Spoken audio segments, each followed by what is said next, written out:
Somebody call 200 of your closest friends and tell them to come in here.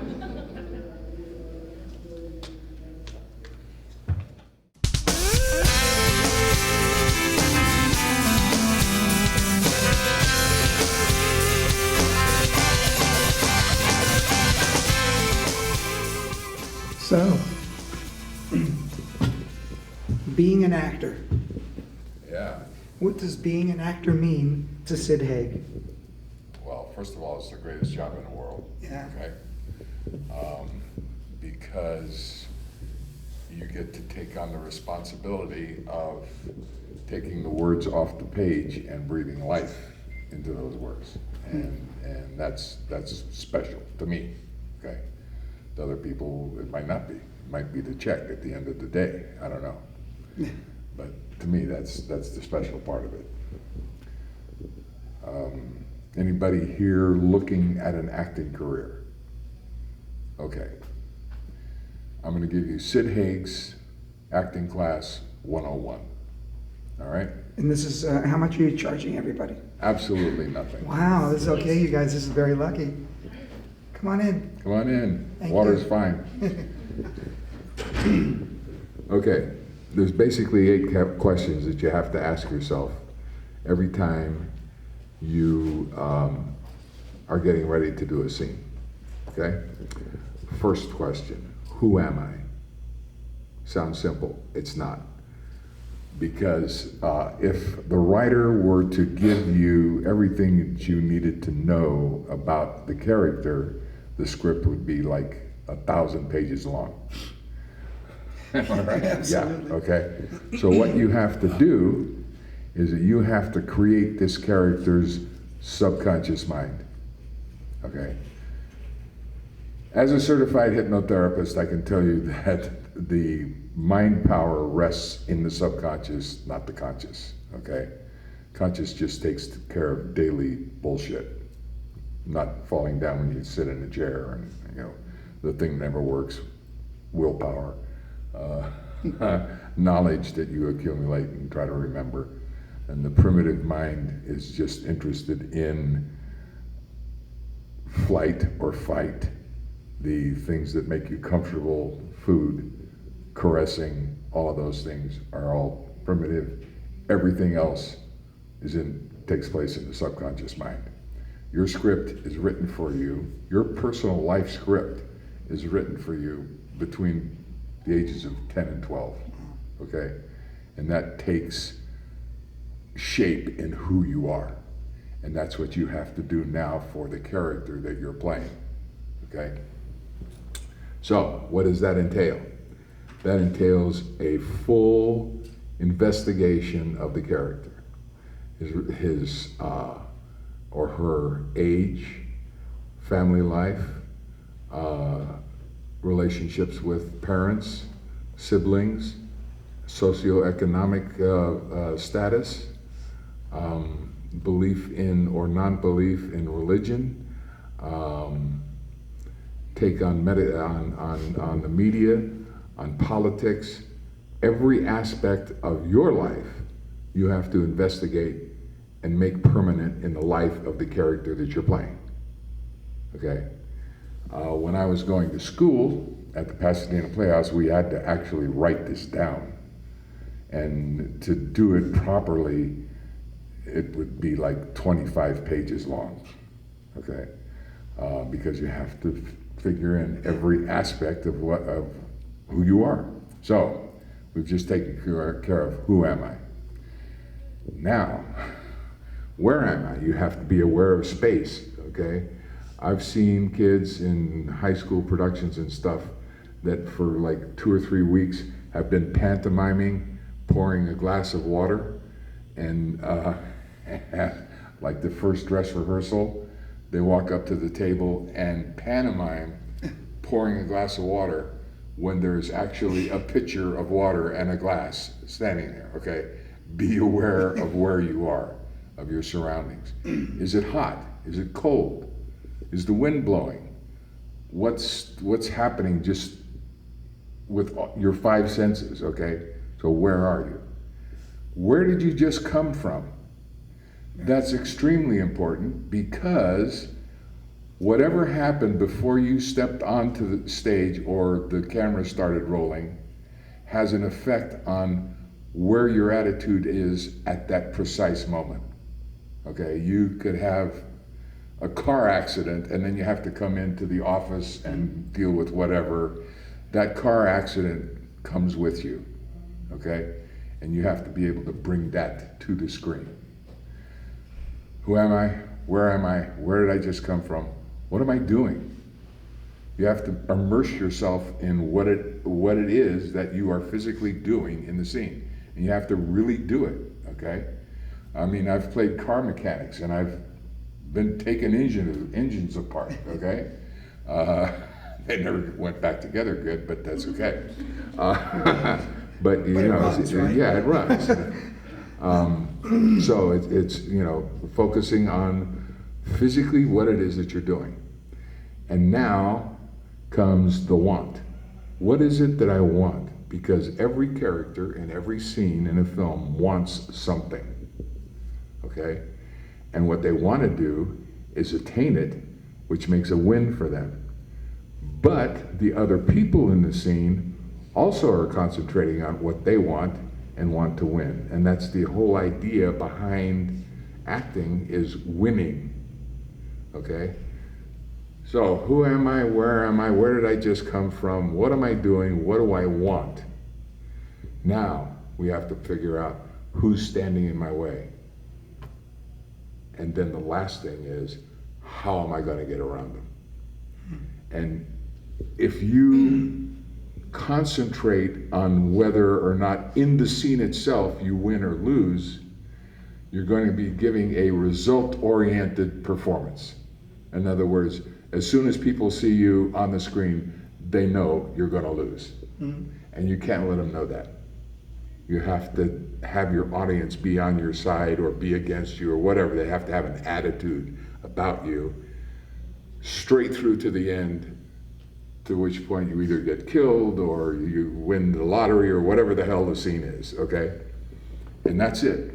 That's acting in 8 questions. So let me ask you this, Sid. So in everything you audition for, everything you get, do you apply every one of those 8 steps? Yes, I do. acting? Yeah, I do. Very interesting. Yeah. And now I don't have to necessarily write out 25 pages. It starts to become easier because you know where you're going, okay? So isn't it interesting that this man who has acted for many, many, many years still applies these steps to everything that he does? So that's really an amazing thing for all of you to know. So when did you start to apply these steps, and when did you learn these steps? I learned those steps when I went to the Pasadena Playhouse, okay, which was a theatrical college, a theater arts college.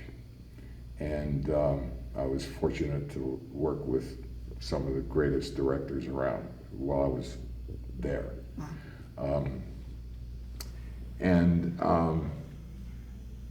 It was an option, you know. You could either do this or not do this.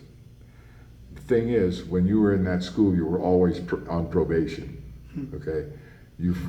Everyone started off on probation. At the end of 6 weeks, in front of a panel of 20 directors, okay, with a checklist this long, you had to do 2 minutes comedy, 2 minutes drama, and 2 minutes of classical piece.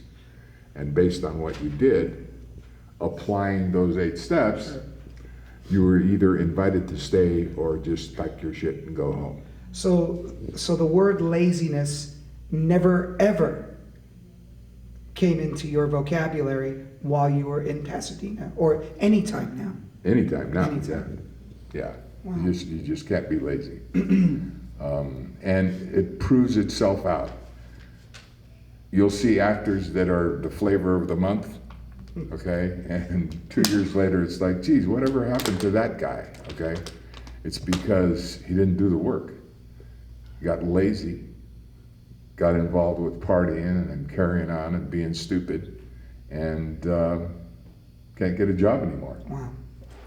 So let's go back a little bit. So with what Sid just gave you some very important steps in, if anybody here wants to be an actor, they're very important. So when did you want to become an actor?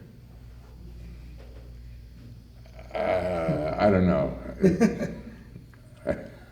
It was a message from God. I pretending, okay, at the age of 9, all we had back then, excuse me, I'm old, was radio. And I was listening to the Academy Awards. And at the age of 9, I made an acceptance speech, okay, and accepted my Academy Award in my parents' living room. They thought I was nuts, but hey, I am, so that's okay. Very funny. Yeah. Very funny. So what was that movie about? What did you accept the award for? I don't even remember Oh, anymore. come on, give us No, honest to God, I don't remember anymore. Right. So your parents went, wow, we have a very talented little boy here. So what did they do to encourage you to hopefully win that award?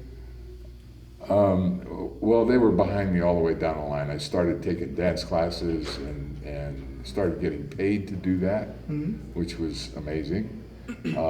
At the age of 7, and got involved in music when I was about 9, and it was something that was keeping my interest and making me drive myself forward. And it was also an axe they could hold over my head. You know, you do good in school and there's no more dance classes. No, okay, I'll do good in school. Okay, So from that time on, you always knew that the acting bug had bit you, and it was there. yeah, it was there for. It was for coursing good. through your veins. Yep. All right. So let's jump cut. What was your first audition? What do you remember what your first audition was, and you got the role?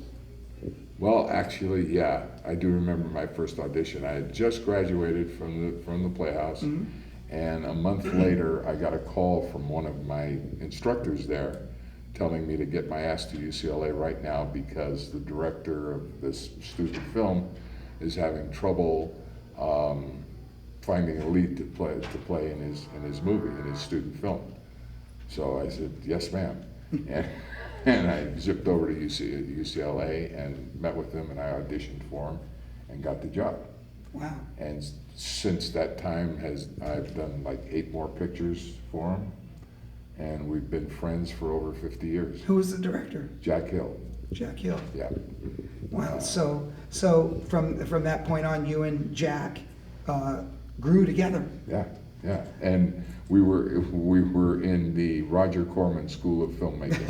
Okay. Why don't you explain who Roger Corman is? Yeah. Okay. Roger Corman is probably the most successful producer in Hollywood, in Europe, in anywhere, because he's made well over 200 films, and he has never lost a dime on a movie. The guy is a marketing genius. I was doing a film with David Carradine for Roger, and we had 2 more weeks left of shooting. He put together a trailer out of what we had already shot. On the weekend, flew to Italy, showed him the trailer, and came back with a check for $1 million. Wow. Yeah. Wow. So there you go. So And it's guerrilla filmmaking. Okay? Oh, there you go. That's what I was going. Yeah. So guerrilla filmmaking. Let's talk about production in guerrilla filmmaking and studio filmmaking. Who in guerrilla filmmaking is the most important person on the crew? And who in studio films is the most important on the crew? Wow. Well, okay, in independent filmmaking, the most important person on the crew is the guy with an idea. Okay? Sure. We were doing a film in the Philippines. It was the first film that Jack did in the Philippines, and it was and was my first film there. And there was jack shit to work with, okay? The budget was small, and he had a choice of either getting a set decorator or a camera dolly. Okay. Okay, and he chose the set decorator because you can't watch a film and see nothing but blank walls. Okay, and we made the camera dolly. Wow. Yeah, we got a couple of pieces of 3/4 inch ply, some big semi-pneumatic tires. Okay, that we didn't inflate all the way so that they would kind of eat rocks as they went along. And mounted them on a piece of L bracket, like a U-shaped bracket, and tucked those in at 45-degree angles, and just set out PVC pipe, and would roll it, and the pipe would just come together and make a smooth sailing deal. So, you have to be ready to do that crap. Isn't that, but magic comes from that crap. Yeah. You can look at a studio film now, you can have everything you want, but where do you feel the magic more, in a studio film or something that your heart is into, Most definitely something that your heart is into. Very when good. you have to constantly, every day, invent ways to do things. I invented a thing to do a dolly shot with. The terrain was like this. It was absolutely stupid. You could never lay down dolly track. Universal Studios couldn't lay down dolly track on what we were doing, okay? But I saw a tree over here and a tree over there. I said, okay, I got it. And I took a wire and went from one tree to the next, and I improvised a sling for the camera that I put on a pulley wheel, and the camera operator just put pressure on the wire so that it was, constant, and just walked along. Wow. It's like a Steadicam, Yeah. a prehistoric Steadicam. Yeah, Wow. yeah. I invented that before Steadicams were invented. So let me ask you this. So you did this incredible invention, and did you actually act in the film too? No, I was the DP. Oh, you were the DP. Yeah. So he was the DP. So did you ever who do you think make the best directors? DPs, editors, actors, writers? Okay, I'm gonna ask a question, and if somebody comes up with an answer, I'll be just so freaking happy I'll grow hair. Who is the best editor ever? Stephen King? Nope. So you're Alfred talking about Hitchcock. Oh, sorry. Alfred Hitchcock. To become a good director, you have to be a good editor. Alfred Hitchcock, when he shot a movie, had every shot, every edit point in his head before they rolled the first foot of film. Okay? And he said in many interviews that the most boring part of making a movie is making the movie. Okay? If you want to be a director, you have to know how to edit. So in editing, let's say you shoot the film, you have everything in the can, you go to the edit room. Even though the script can be incredible, is editing going to make the film? It can, Okay. if you haven't screwed up terribly, okay? But yeah, in editing, you can find the forgiving points. Okay? Explain that. There used to be a saying in Hollywood: if you get in trouble, cut to the buffalo, because there were a lot of westerns being done. Sure. And if the edits weren't working out right, they would just cut to a scene of a buffalo standing there, okay, and then they'd get back to the movie. So it's a complete weird transition, right? Yeah. Wow. And that's sometimes the only way that you can make up for mistakes. So we're in the editing room. You've got the edit down. Does the score of a movie, does the music of a movie make a film too? What do you think? Absolutely. The music helps to enhance the whole feeling of what's going on, And if anybody here has ever, got any ideas about directing, and we were talking about editing. Mm-hmm. Here is a challenge for you, okay?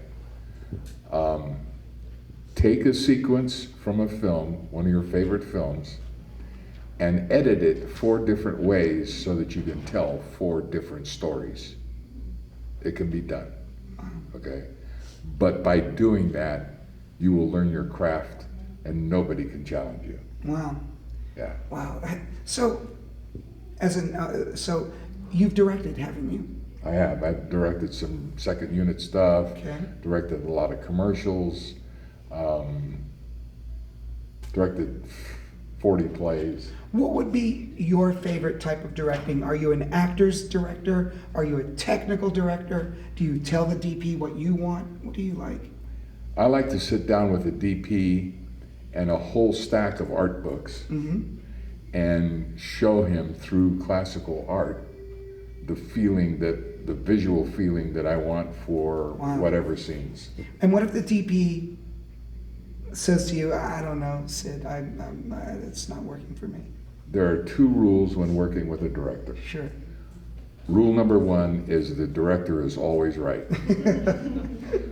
Rule number 2 is if the director is ever wrong, refer to rule number 1. Has there ever been a time as an actor that you were doing a scene in a movie and you just didn't really feel like something wasn't right, and you wanted to speak to the director but you weren't able to tell him what you were feeling? Well, yeah, I don't know how many of you were here yesterday when I did the panel, but the story with Omar Sharif in a film that I did called Che. We started off as characters. We started off almost like brothers, okay, because we were both in the Communist Party. I was the leader of the Bolivian communist movement, and Che Guevara, of course, was Mr. Revolutionary. And through the process of the film, he really started losing his focus, and really started to become a tyrant. Okay, and my character had just had enough of it and wanted to let it all out and tell him just how he felt. And the director, Richard Fleischer, who just the year before had won an Academy Award for Dr. Dolittle, was directing the thing, and he set up the shot with Omar Sharif in a hammock and me standing up over here on a rock, and we're delivering dialogue. And it just didn't feel right. It didn't feel right at all, because there was a closeness that was being pulled apart, and I just didn't feel like being in that proximity with him was right. So he set up the shot and he went to do something else, and Omar Sharif was looking at me. He said, "Sid, come here." And so I went over and he said, "What's wrong?" I said, "Nothing." He goes, "Don't bullshit me. What's wrong?" So I told him how I felt. And he agreed. And he called the director over, because he knew, and I knew, the director sure as hell wasn't going to listen to me. The Academy Award-winning director. Yeah. So Omar said, could we make this a little more intimate? I think it would be something that would be fitting their relationship and the fact that the relationship is breaking apart. And the director said, "You learn something every day." New setup, right here, him in the hammock, sitting on a rock next to him. Keep it intimate. So, in a very subtle way, you and Omar changed what this Academy Award-winning director wanted to shoot. Yeah.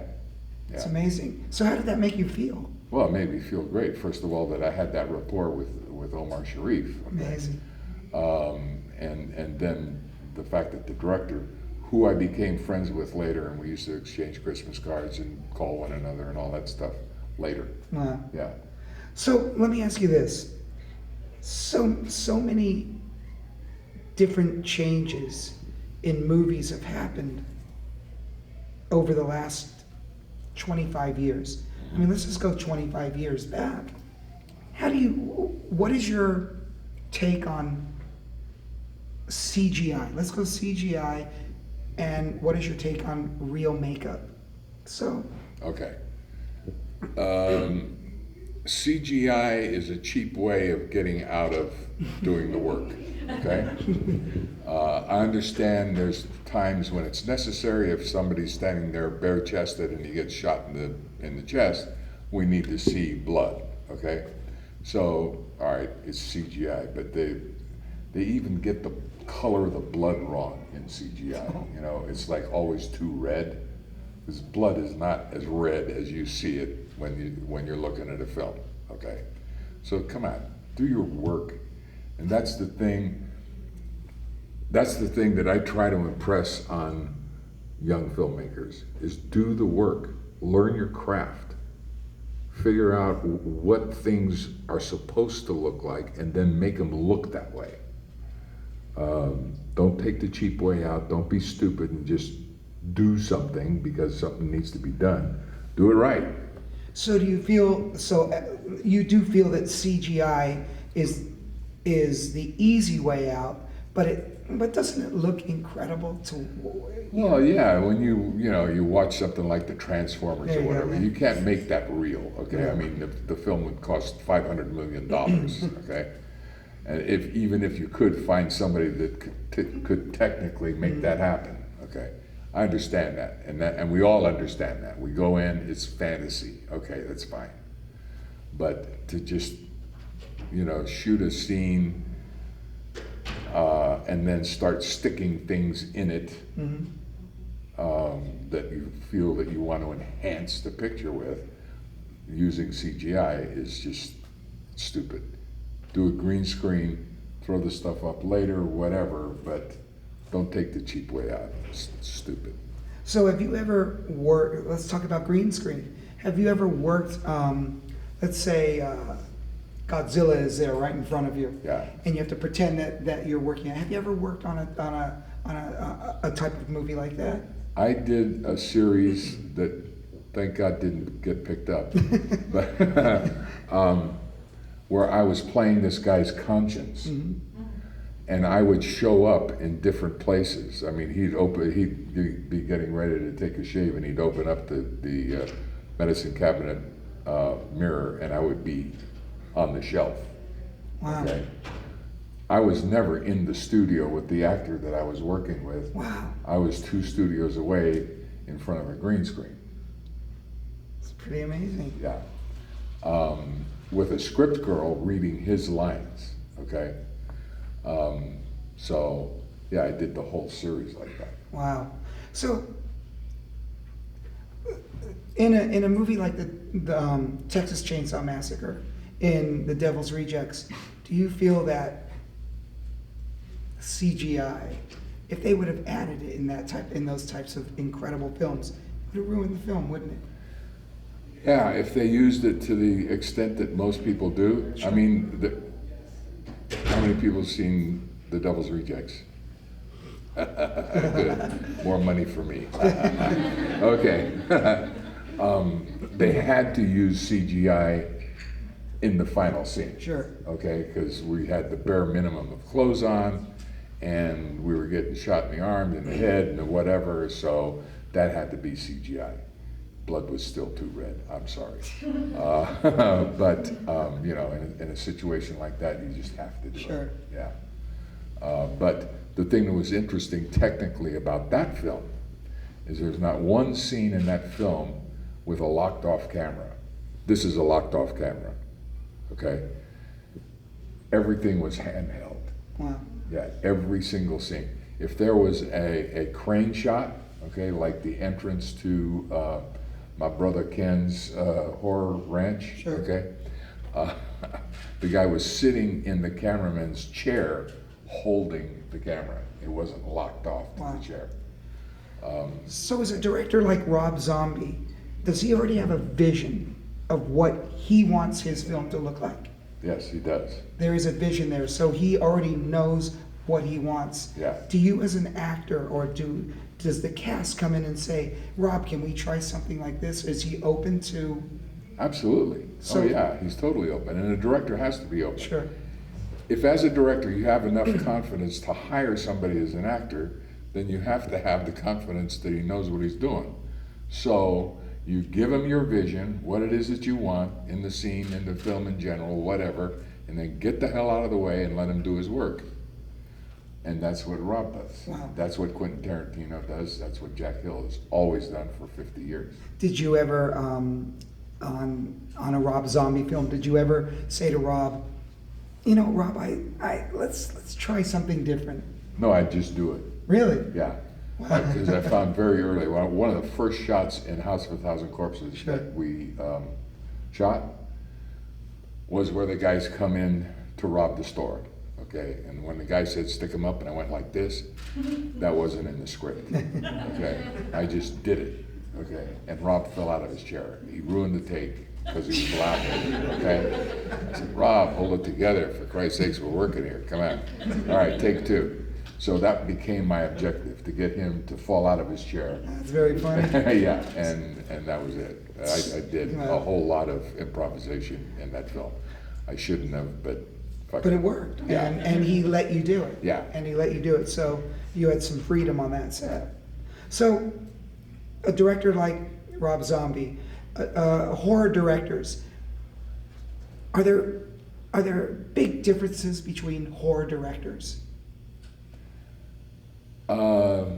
Yeah, because they're the ones that really get what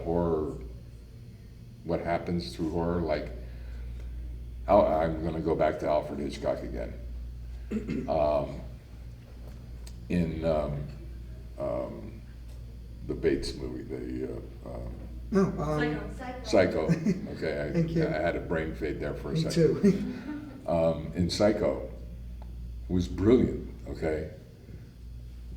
In the shower scene, all you saw was chocolate syrup circling the drain. Mm-hmm. You never saw a wound. You never saw the knife go in. None of that. He gave you the Crayolas to paint your own picture. Wow. Okay? That's amazing. Yeah. Yeah. And their special effects guy on that film actually made a life-size Janet Leigh, okay, that would bleed every time she got stabbed, and he appreciated the guy, he thanked him for his work, but no, we're not going to use that, okay. Did you ever get a chance to meet Alfred Hitchcock? I met Alfred Hitchcock and laughed in his face. What happened? I went on an interview for Topaz, and I was in the office, and the secretary said, Mr. Hitchcock will see you now. I said, okay. I got up, and I knocked on the door, and he said, come in. And I opened the door, and he was off to the side getting something out of a filing cabinet, and his desk was here, and there was a window behind it, and his wife had decorated his office for her. So there was Irish lace curtains and blah, blah, blah, and all this stuff. Well, he came towards his desk, and there was the silhouette. And I started laughing, okay? And he looked at me like, what are you laughing at, okay? And then I went, and he got it. And he started to laugh. Very good. And he said, sit down, my boy. And so we sat down and we chatted for a little bit, and he gave me the job. Making a director laugh, I guess you always get the job, huh? Oh, yeah. Yeah. So who's your favorite director?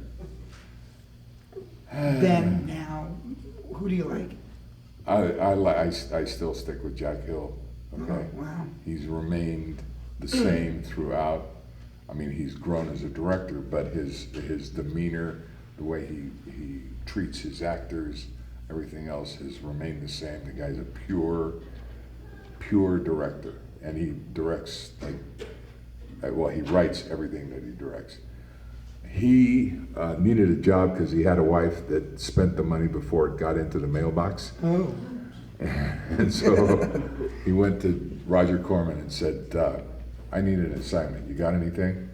And Roger said, yeah. He said, I want to do a stock car film. Mm-hmm. And Jack says, I was kind of looking to do an art film, okay? And Roger said, well, I'm paying for a stock car film. Okay. And Jack said, well, can it be an artful stock car film? And Roger said, I don't give a shit. As long as cars go fast and somebody dies. That was it. Wow. And so we made Pit Stop, which was an amazing film. I've talked to people in the industry that have seen it, and they said for the time, because we did it in 1965, okay? For the time, it probably cost like $1 million easily. And $1 million in 65 was a lot of money. Yeah. We made it for $35,000. Wow. All of the race sequences, there's not 1 foot of stock footage. We shot all of the races. Wow. All of the crashes, all of the everything. We did it all. And here again is guerrilla filmmaking. The guy that played the announcer, racetrack announcer, owned the racetrack. Free. The guy who owned the bar that we shot the scenes after the races in, we made him the bartender. Free. The guy who played the doctor that patched everybody up actually owned the clinic that they go to, made him the doctor. Free. So if anybody here is a doctor or owns a racetrack, and you want to be in a movie, you might as well, you can get it free. Yeah. So, we've had some scenes in this custom car shop, and we got George Barris, who was probably the most famous, custom car designer. We shot it at his place, and we made him the car designer, and it was free. And they said, now how are we going to get all of these cars and the drivers? We only got $35,000 to work with. I said, watch this. I picked up the phone. I called Coors. I said, we're doing a movie and there's 5 party scenes. The guy says, where do you want the truck? We had a reefer truck full of beer on the set all the time. So product placement. Yeah. So again, Coors is prominently featured. Yeah. That's amazing. And we had 100 cars with their drivers for the whole shoot. And you had a lot of beer. And we had a lot of beer. And I had the keys to the truck. Okay. Because I was involved in one of the wrecks. And I said, one scratch on the car or me, the keys go away. Okay. Wow. Yeah. Okay, let me ask you this. Who's your favorite actor, actress? Who Excuse me. All right.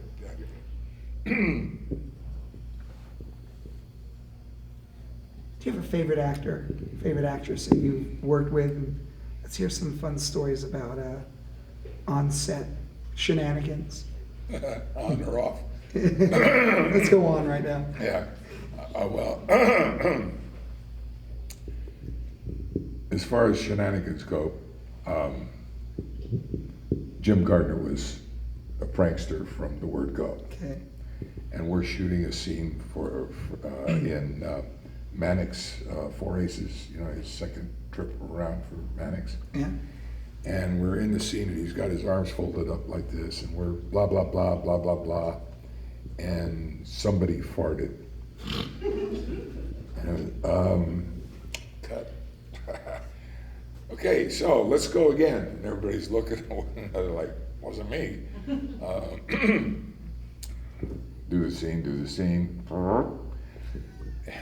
Happens again. Okay. It was Jim Garner. He had one of those fart balls tucked under his thing. Okay.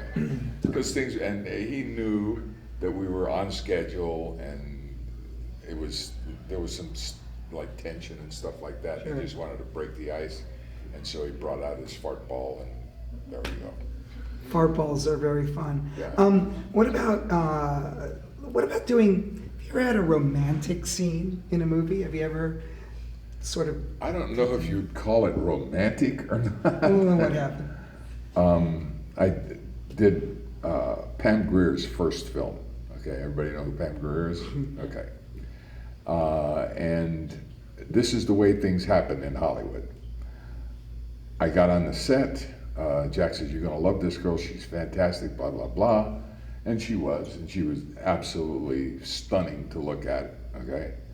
A natural beauty. And so we met, said, this is Pam, this is Sid, blah, blah, blah. Okay, now we're going to do the first scene, which is the scene where she tries to entice me to stage a breakout in this prison so that we can get all the women out of the prison. And we were standing there, me on one side of the bars and her on the other side of the bars, and we were groping one another. Wow. We had just met. Okay. Hi, how are you? Can I grab your crotch? Okay, good. And that's kind of the way that worked, except for the fact that we found out later that she lied about her age. She was only 17 at the time. Wow. And I said, girl, what the fuck are you doing? Don't you know that 17 will get you 20? Yes. So, needless to say, a lot more things, you could have gotten away with a lot more things in the 70s Oh, yeah. than you can right now. Yeah, you can. Yeah. And why is that? It was just looser. It was freer. Yeah. First of all, the MPAA wasn't paying any attention at all to the independent films. They were just after the big studio stuff, like everybody's after the big studio stuff. Yeah. So we got away with all kinds of crap. Oh yeah. And, you know, today you can't get away with anything because you'll get sued. Yeah. Everybody, I mean, everything. Yeah. Yeah. Everybody's sue happy. Wow. Well, let me ask you something. From when you started acting, your first time on a movie set and the director said action and you were in front of a camera, to right now, not right now, but to another movie that you're in right now, what is the difference? I mean, overall, what have you seen change? Nowadays, anybody that's got a credit card can do a movie, okay? It's not necessarily going to be a good movie because they don't know what the fuck they're doing. Okay? But when I started out, that was certainly not the case. Wow. Okay. And also, when I started out in terms of the money, you could actually negotiate a price with a production company, and now you can't. Okay. They've instituted this thing called ultra low budget, which means that you get like beer and pretzel money, okay, to do your, I mean, I've been offered jobs for $100 a day, okay, and I mean, that's just like a total insult. But that's, you know, the money has changed, the commitment has changed. It took me 52 years to figure out how to become a big, huge Hollywood star, household name all over the world. I have my wife call the media and tell them I'm being admitted to rehab for some kind of sexual deviation or something. And when the paparazzi all show up to the clinic, I just beat the shit out of a nurse and wait for the phone to ring. Because Sort of like a Miley Cyrus type of publicity stuff. you know that's how you get to be a star today. Well, let me ask you, for young filmmakers, you've got Kickstarter now. You've got so many different ways of bringing in finances to make a movie. How do you feel about that? Well, that's fine if in the end the people that are actually doing the film know what the hell they're doing. The innovative ways to get financing now are you know, limitless. I mean, you can do all kinds of stuff. Shit, you can make a movie on aluminum cans. Wow. If you get enough of them. But you know, it all comes down to doing the work, which brings me to a film that I did just outside of Chicago called High on the Hog, which I'm really looking forward to. The crew was amazing because they were energetic, they were driven, they wanted to do a great job, and the energy was high, but nobody knew how to do the job. Okay, it was just all energy. So I took a look at that and I went, oh, no, this ain't gonna work at all. So I went to the executive producer and I said, you know, you need to get a producer on the set that's got some organizational skills and can teach these people what it is that they need to know so you can get this thing done. Or else we're just farting in the wind here, okay? And he said, well, will you do it? I said, you got my agent's number. Wow, so they asked you to produce the film at that point too? Yeah. Wow. So he called my agent, they made the deal. The next day I was on as producer. I had a 2.5-hour meeting with all of the department heads. I made sure that they knew what their job was, how to do it, the process that it takes, okay? I taught them how to make plots, like wardrobe plots, makeup plots, prop plots. A plot is everything that is present in a scene is a part of that particular plot for the scene, okay? So you have to gather all of those things for this scene and all of those things for that scene and all of the things for the other scene. And I set down the rule that when we're getting ready to do scene A, you better have everything that's needed in scene A there, ready to go, okay? At the same time, you have to have half of scene B put together and started on scene C, okay? That's just the way it's done. And they got it, okay? In the beginning, we would wait for wardrobe to come. People would have the wrong wardrobe on. Wow. There was props not there. There's a lot of weed smoking going on in this film, okay? And of course you can't use weed because everybody just be too cool. Okay, so we had to make phony weed, and we used a little bit of tobacco and parsley. Oh, parsley, yeah. Yeah, dried parsley. So we send this guy for more parsley because we need to roll more joints. And he comes back with a bunch of parsley. And I said, why did you bring this here, okay? And he goes, well, because it was cheaper than the dry stuff. Oh, wow. I said, yeah, and how are we gonna set that on fire, okay? Oh, he didn't last long. Because the day before, we sent him to Walmart for paint, which was 20 minutes away, and 4 hours later, he hadn't showed back up. And so we had to send somebody else who went and got the paint and was back in 20 minutes. Wow. When this first guy got back, I said, where were you? He said, well, I went to get the paint, and I got this idea for a musical thing to stick in the film. And I said, are you the composer on this film? He goes, no. I said, then just go get paint, okay? It's either you're in it or you're out. Well, I'm surprised that you actually had him come back the next day. Yeah, You know? but he didn't last long anyway. Amazing. No. So look, let me hand it over to the audience right now. So if there are any questions that you would love to ask Sid, and you had your hand up really quick, so let me go for it. Do you have any stories of, like, what's the worst production you've ever been on? Oh, there's so many. The worst was a film called Aftermath, which I lovingly refer to as Afterbirth. Yeah, it was bad. It was written, produced, directed, starring the same guy and his wife and his no-neck kid, okay? It was bad. I mean, it was almost, you know, seeing the sparklers coming out of the ass end of the toy rocket ship. It was terrible. Wow. Terrible film. Yes, sir. Would you ever do a movie series of Rob Zombie? Well, yeah, sure. Do you think he has any ideas of them?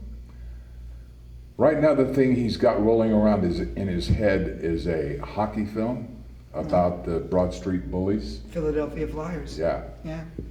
So he's looking to get that off the ground. Very interesting. I probably won't be in that because I don't skate. No, you can pretend. They'll CGI you. They'll CGI, yeah. Yeah, I'll just go like this. Yeah. Yes, young lady. You've worked on both black and white films like Spider Baby as well as a lot of color films. Did you find that there were differences when they were shooting the two of them, one versus the other? I'm just curious from a historical. Well, okay, yeah. As technology improved, you were able to do a lot of things that you couldn't before. Like Pit Stop had to be the drag race film had to be shot in black and white because color film hadn't been perfected to the point where you could do night shooting without tons Sure, of light. light. Okay, so that had to be shot in black and white. That was a necessity. Spider Baby was shot in black and white because we just wanted it to be creepier, and in black and white it is. The amazing thing about that is the DP on that film was Al Taylor, a Welshman who was, he came here to do film, and he did it great. There was a scene in that film where Mantan Moreland is leaning through the window of the house to see if somebody's there because he's got to deliver a message, an envelope. And as he puts his head through the window, we now are on the inside looking at him. So of course he had to be lit. Mm-hmm. There was no power to the building. So this DP, using his canoodle, started bouncing light off of reflectors from the front yard through the entry of the house, down the hall, through one room, and into the room that we were shooting in. Incredible. Yeah. Wow. And it's a completely soft look. It doesn't have that, glaring hot spot. Yeah, guy was amazing. It's amazing. Are there any directors that you want to work with? Yeah, I think I could fit into Scorsese's The, idea of, like a Boardwalk Empire type of show. yeah, I could do that. He's too nice, isn't he? What do you think? I'll tell you something about that, okay? Because we're doing when I was my first television show was The Untouchables, and that show had like all of the classic great heavies on it every week. And here's all these guys who are playing murderers and rapists and saboteurs, sitting around talking about their rose garden and the PTA meeting that went sour and whatever. And it's like, what? You guys are all killers. Come on. No. Amazing. Some of the nicest guys in the business. Great. Hey, we'll take one last question. So, yes, sir. Out of all the movies you've made, I'm sure you've been asked this 1,000 times, what's been the most enjoyable for you? I'll do one film and one television show. Okay. The film that was just really enjoyable was House of a Thousand Corpses, because it was just so much fun. Okay. And I got to go crazy and not get spanked. And as far as television, I did the final season of Mary Hartman, which was totally nuts. I mean, if nobody's seen that film, you got to that series, you got to try to get a hold of it, because I mean, they deal with everything. They murder, rape, incest, drugs, homosexuality. It was an open season on everything. It was crazy. You got to work with Louise Lasser. Got to work. Louise Lasser in this film, in this TV series, her character had the habit of every once in a while doing this, like cleaning the film off her teeth, okay? So we were doing a big scene and there was like, I don't know, 12 of us in the scene. And I went around to everybody, and you knew when she was gonna do that, okay? So I went around to everybody and I said, when she starts, everybody do this. Amazing. Yeah.